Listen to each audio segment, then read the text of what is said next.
to see you. We had the recipients. I only had one testimony to send out, which I did. 2 more I'm supposed to have tonight. So as soon as I have them, I'm going to send them out too. So, and then there we go. Next week we'll be here. The following week, which will be the Deliverance Bible Study, November 6th, Karen and I will be at a family reunion in Colorado, but Nahid will be teaching Bible study, so we still have Bible study, 6 o'clock, 2 weeks from now. So good to have you all here.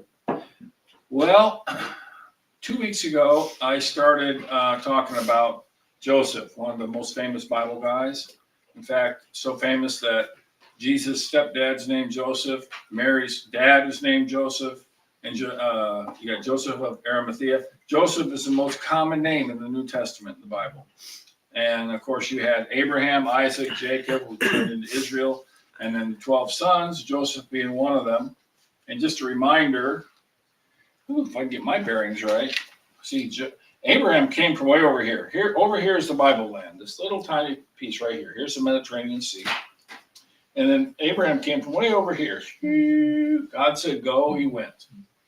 Ended up down here in the land of Canaan, which became Israel.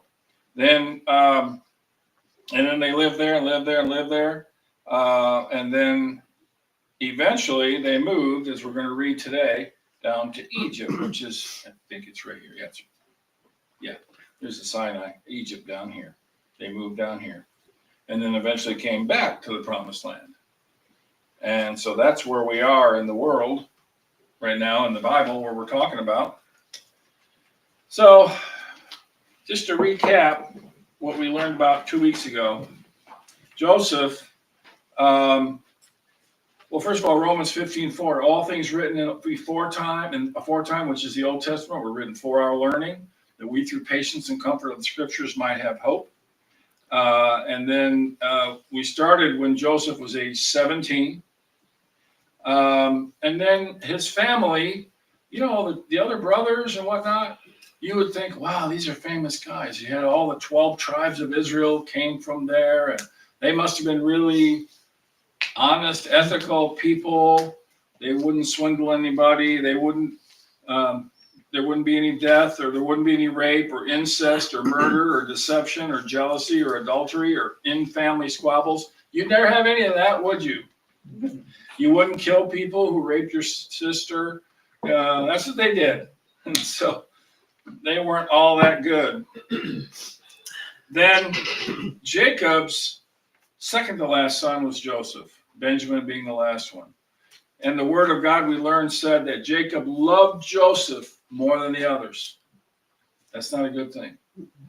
And the other ones noticed it. So much so that he gave them a colorful tunic, something to wear that represents royalty. They were giving him a distinction, like more important than the other brothers. And usually the oldest brother is the one that got that distinction. Then Joseph had a dream and told his brothers. And then he had another dream and told his brothers. And all it did is make them madder or make it worse. In the dreams, Joseph was saying, eventually, you're going to bow down to me. And in fact, everybody's going to bow down to me. Really? You think so? Well, they got so mad, they finally decided to get rid of him. And they threw him in a pit. They didn't have any water. It's really interesting. They threw him in a pit with no water, and then they sat down to have a meal while he's in the pit. And then they were going to kill him. Let's kill him, and let's take that colorful tunic and cover it in blood and show Dad that, you know, something happened to him. Well, actually, they were going to kill him anyway. And one of them said, well, let's not kill him. We can't get any money that way. Let's get some money for him. So they sold him to Ishmaelites, Ishmael, where we get Islam from now. And they sold him for 20 shekels, which in today's money, depending on which scholar you talk to, is between $200 and $400. And the going rate, and this is in the Bible, for a slave back then was 30 shekels. They didn't even get full price for him. They got bargain basement yard sale pricing for their brother just to get something, some kind of money to get rid of him. Joseph knows all this is going on. He's being rejected. So,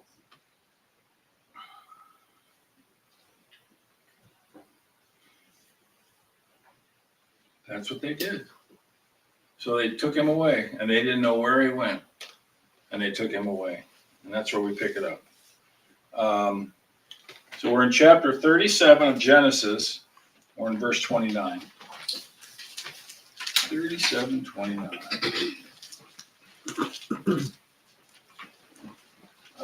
Genesis 37 to 50 to the end of the Bible, end of the book, tells this whole story. 37. And here we go.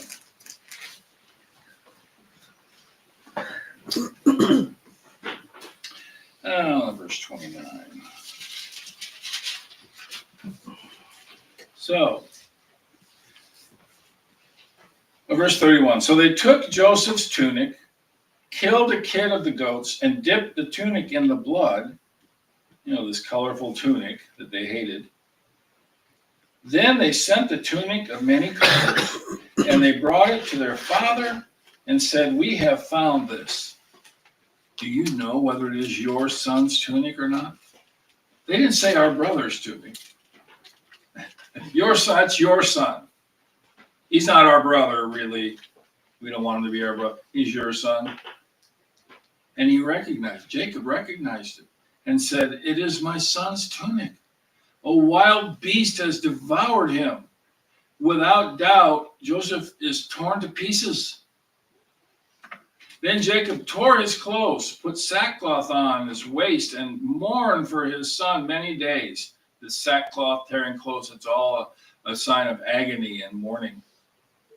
And all his sons and all his daughters arose to comfort him. Isn't that wonderful? The brothers are the ones that set it up, but they're comforting him.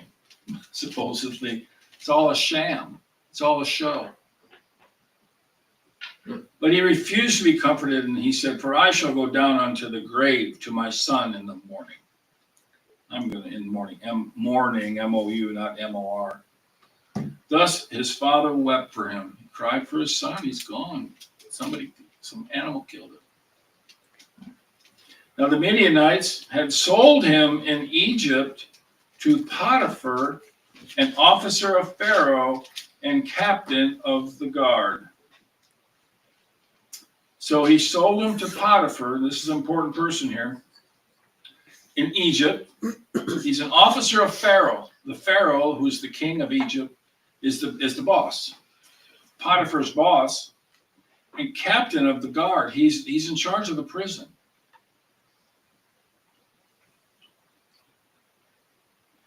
Now, last week or 2 weeks ago, I said, if your life has seems to have a continuation of things not going right, at least in your mind, there's going to be one or two reasons why.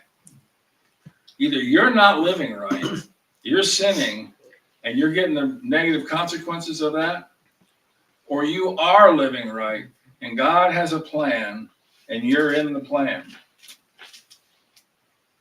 So if your life's a train wreck because you're not living right, it's time to change, because nothing's going to change until you do. And if you are living right and things aren't going right in your mind, don't panic. Don't give up on God. Don't say anything. You're actually living Deuteronomy 8:2, where God says, "I tested you to see what was in your heart, whether you would obey me or not." So he's going through that, and there's going to be a good thing at the end. Now, this week, what I'm going to say is, you're in training. You're in training with God. And some people, I don't know if it's any of you in here or not, if the shoe fits, wear it. Some of you haven't shown up for training camp yet. Or some of you, maybe, I'm not saying anybody in particular, if the shoe fits, wear it. You haven't come to training camp yet. And some are in the training. Joseph is going to be in training. He's already started his training, and he doesn't even know it. And his training is going to go on for 13 years.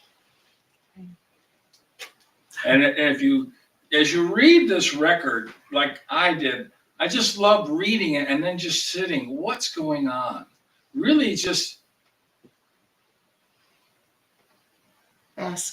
basking. Karen always knows the word I need. Basking in what is going on. Think about what's going on. You know, you read it, sometimes it doesn't say much, but there's a lot going on at the same time. So, before we continue reading this, I want to read from this book. I mentioned this book before. A lot of what I'm talking about, I'm getting out of this book by Chuck Swindoll called Joseph. Not even long, it's 70-some pages long. And he, if you've ever heard him on the radio teaching or anything, and he's in his 90s now, I don't even know if he is still teaching on the radio. He just has a way of really making things live. He uses adjectives real well. So, if you don't know what an adjective is, it's a word that modifies, like the, instead of shoes, it's the blue shoes, or the exquisite shoes, or whatever. Exquisite is an adjective. So, I'm going to page 6. So in here, he has 4 lessons to learn from what we read last time. So imagine your own family tossing you into a pit to die, then sitting down for a dinner. Imagine being sold as a slave, taken to a country you don't know, to be owned by a man you'd never seen. And all this while you were only 17 years old. All we can do is imagine. However, there are 4 lessons we can glean from Joseph's experience that can be just as important and real for us today as they were for Joseph. First, no family is exempt from adversity. There is no place of refuge in this fallen world where one can escape trials. There is only one who can give you the refuge and strength to endure and grow through them. Yeah, the Lord. Second, no enemy is more subtle than passivity. You see, Jacob was passive in the way he handled his sons. Do you know how passive parents tend to discipline? Usually in anger. For weeks, months, even years, these individuals try to avoid dealing with problems until one day they explode. And in a brutal moment, they'll come down on someone with both feet. But that isn't discipline.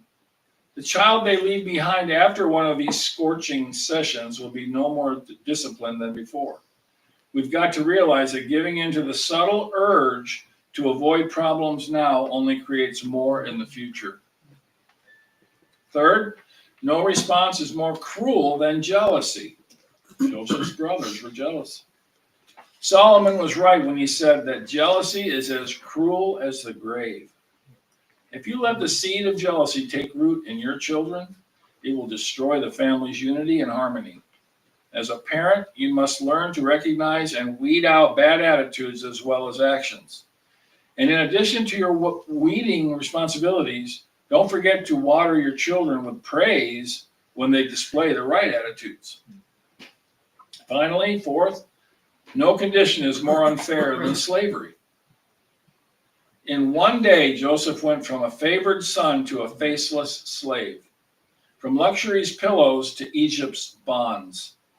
No one in Joseph's family knew where he ended up, not even the brothers who sold him. But God knew where he was, and no amount of unfair circumstances could thwart his plans to raise Joseph from pit to pinnacle. Mm-hmm. This is a cool story. This is real life. This is for us to learn by, so we have hope. So, chapter 39, we're going to jump to chapter 39, verse 1. Now, Joseph had been taken down to Egypt, and Potiphar, an officer of Pharaoh, captain of the guard, an Egyptian, bought him from the Ishmaelites who had taken him down there. Look at what it says in verse 2. The Lord was with Joseph. you know what? No matter what's going on around you, he's still with you. The last thing Jesus said in Matthew was, "Lo, I am with you until the end of the age." He's with us. No matter what's going on around you. You may not feel like it. He's there. And he was a successful man. How do you like that? He was successful. When the Lord is with you, you're going to be successful. He doesn't want you poverty-stricken. He wants you to succeed in everything you do. And he was in the house of his master, the Egyptian. Verse 3, Genesis 39. And his master saw that the Lord was with him, and that the Lord made all he did to prosper in his hand. He saw that the Lord was with him. I don't know if he even recognized that it was the Lord that was with him. It says he saw the Lord was with him. He made everything to prosper in his hand. Joseph had the Midas touch. God was with him. And you know, he had to know that too. He had to know, God's with me. My whole family got rid of me. God's with me. I'm a slave, but God's with me. I'm successful in what I'm doing. You know what? He's in training. He went to Egypt. He's going to be there a while. He had to learn the language. He had to learn the culture. Before he could get where God wanted him, he had to go through training. Those of us that have been around a while, Phil, me, Janet, a lot of us have been here a while on earth. You can look back over time as you've been faithful to the Lord, and you can see where he trained you and put you where he wanted, even in places you didn't want to be. Absolutely. Sure, I got my stories. Karen's got hers.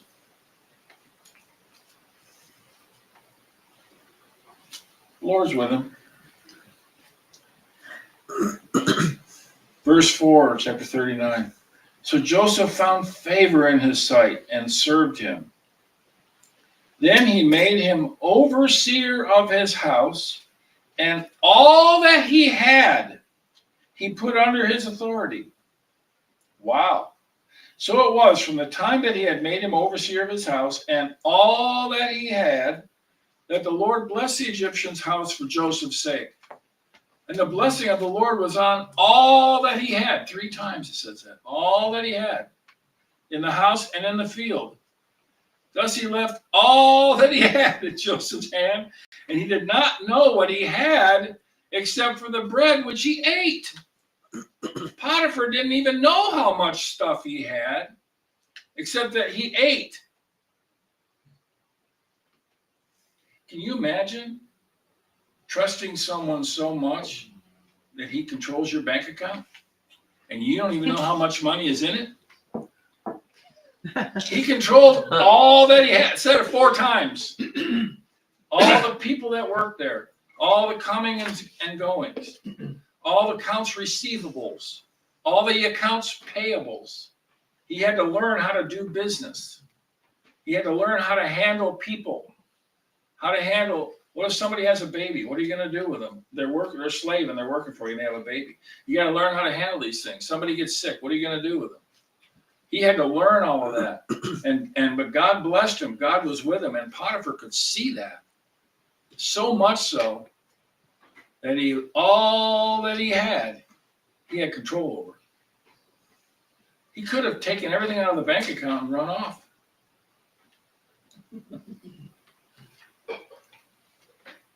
He's getting trained. He's getting trained. He's learning the language. He's learning the culture. See, these are the things that I think about when I'm reading. I just sit back with my coffee and sip and think, wow, what must have been going on? That's a good feeling, too, I'll tell you. When people trust you so much, they'll give you their bank account information. If you need some money, go ahead. You want to give somebody a raise? You got the authority. It's all mine, but you got the authority. Pretty cool, huh? And he's a slave. Okay. Now, here we go. We're the end of verse 6, chapter 39. Now, Joseph was handsome in form and appearance. Can we get real here tonight? This is good. This is a PG-13 teaching right here. He likes that. He had a body. Ooh, he had muscles. He was handsome. He could have been on the cover of GQ magazine.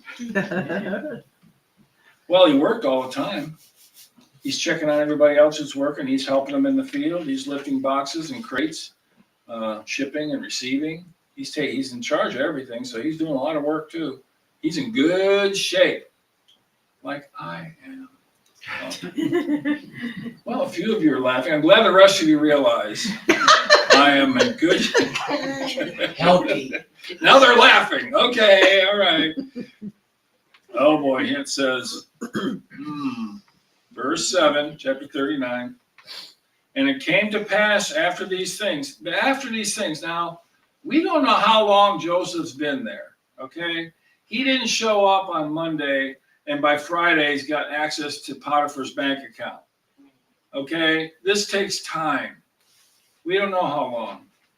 We know the end of this story is 13 years. But we don't know how long it's going. Probably years, maybe a few years he's there taking care of things.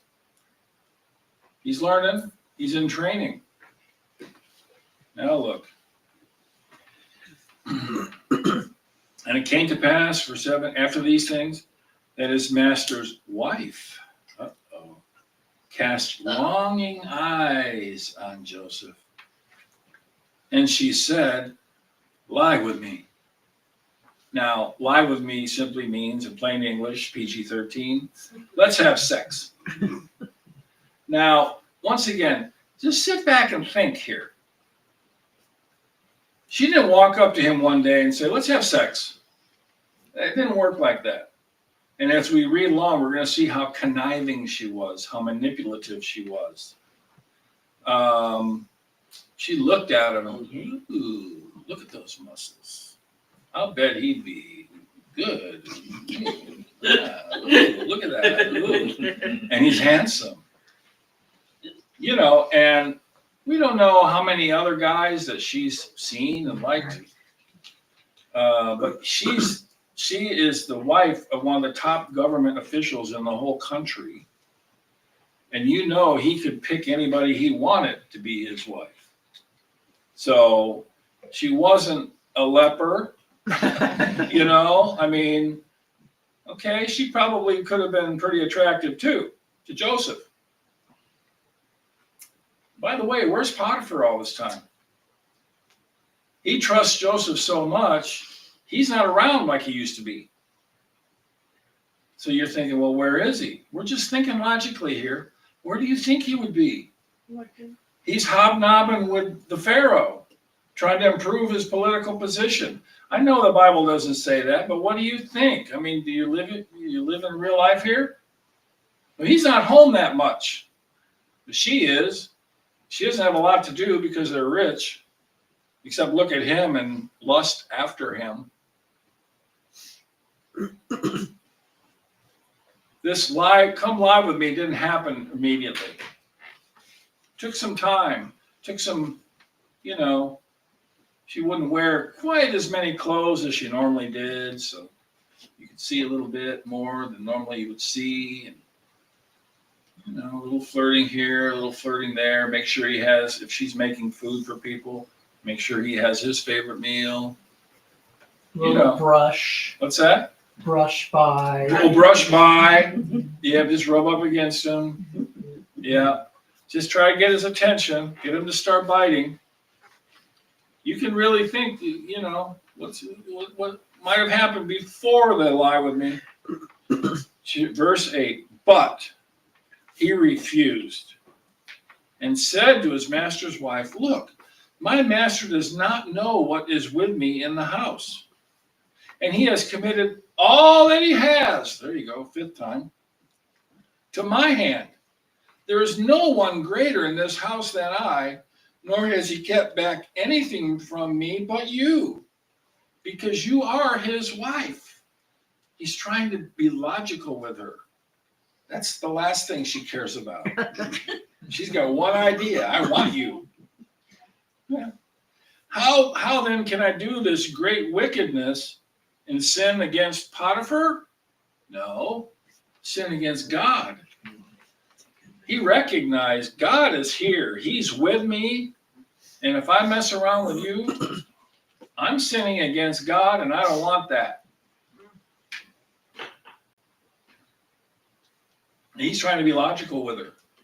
She didn't want anything of it. She wanted nothing to do with it. Huh.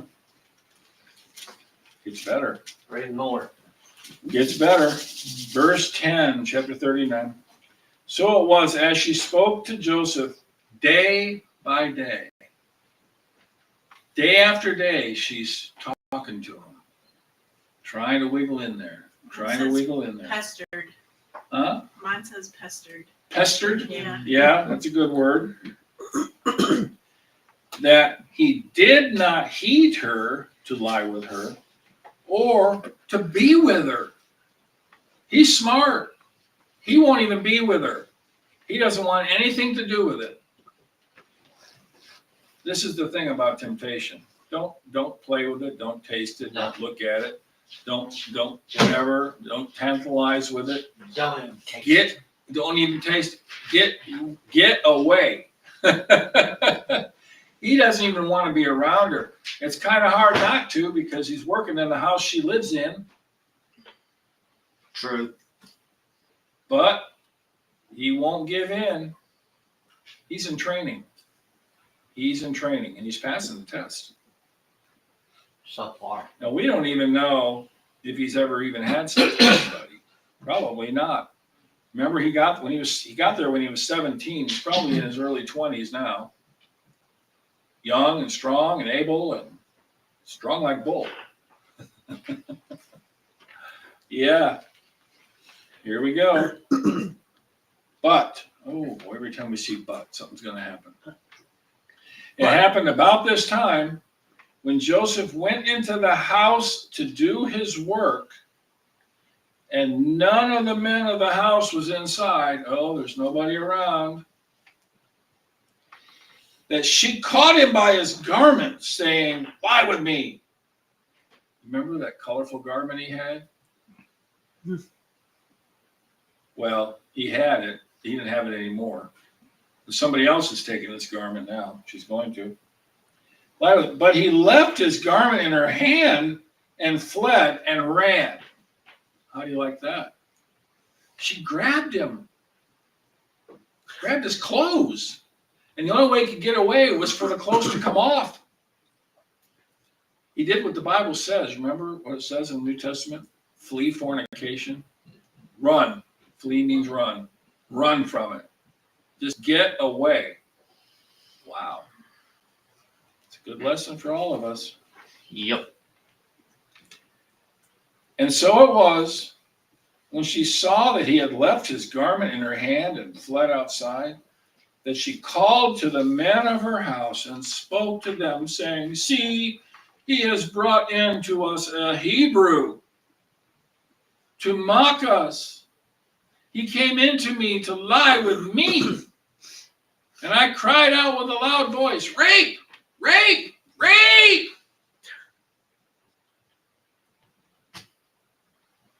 And it happened when he heard that I lifted my voice and cried out. He left his garment with me and fled and went outside.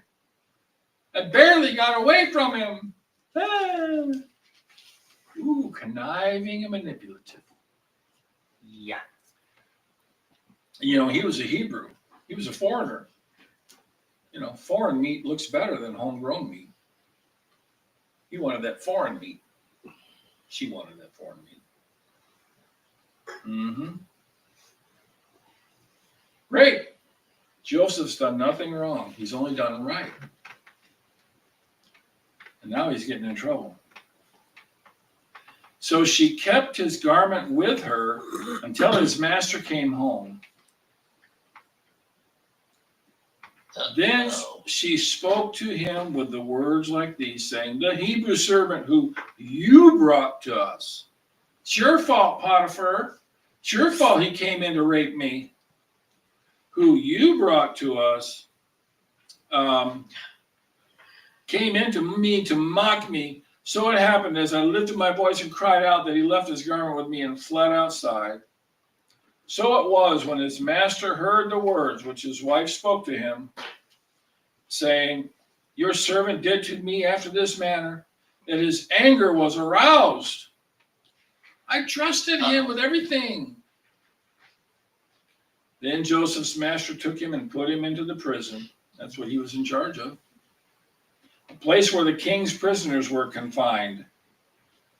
And he was there in the prison. He's where the king's prisoners were. A little bit of contact with the king. Interesting. And he was there in the prison. Look at this, verse 21. But the Lord was with Joseph. You know, he could have said, well, heck with God.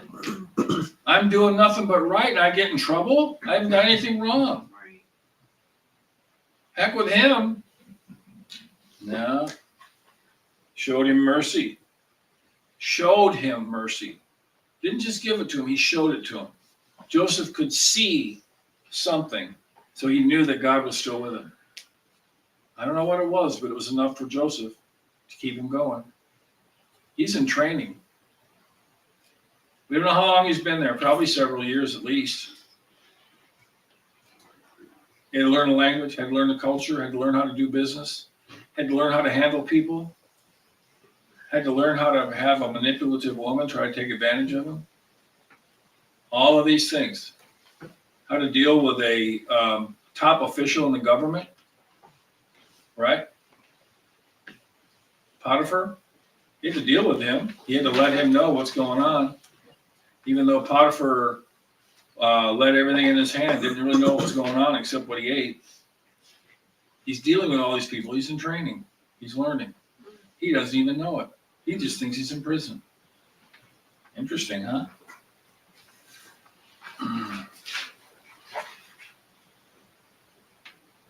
Let's see. And he gave him favor in the sight of the keeper of the prison. He got favor with Potiphar. Now he's got favor in the prison. Even in the prison.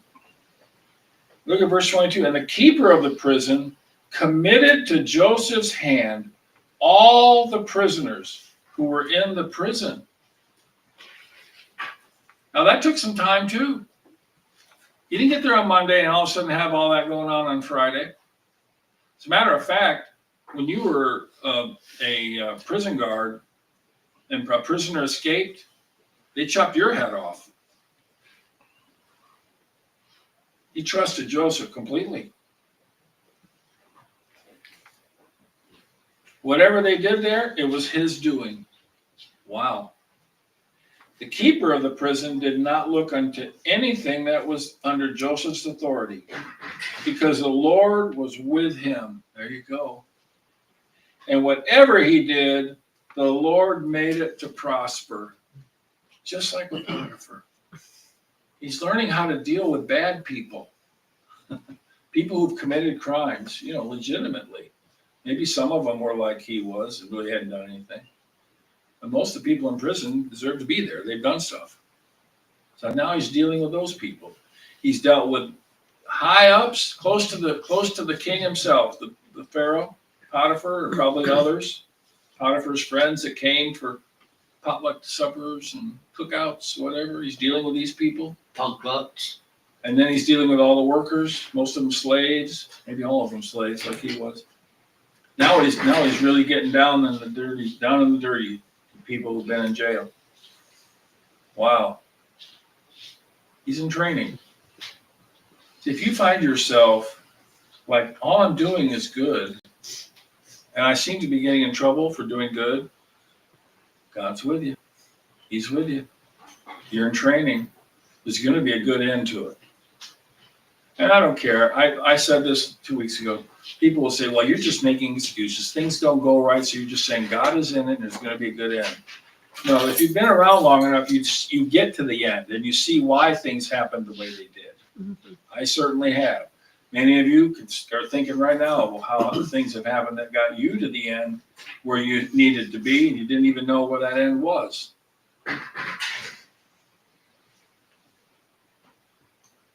Joseph. We're going to stop here. Next week, yeah, Karen said. Next week, we're going to be talking about what happened in prison and where Joseph ended up as he continues to be in training, as the story continues to unfold, and To be continued. to be continued next week. Thank you, video people, for joining us. Read your Bible from here on and see what happens. See how the exciting ending of the story goes. And we will see you next week.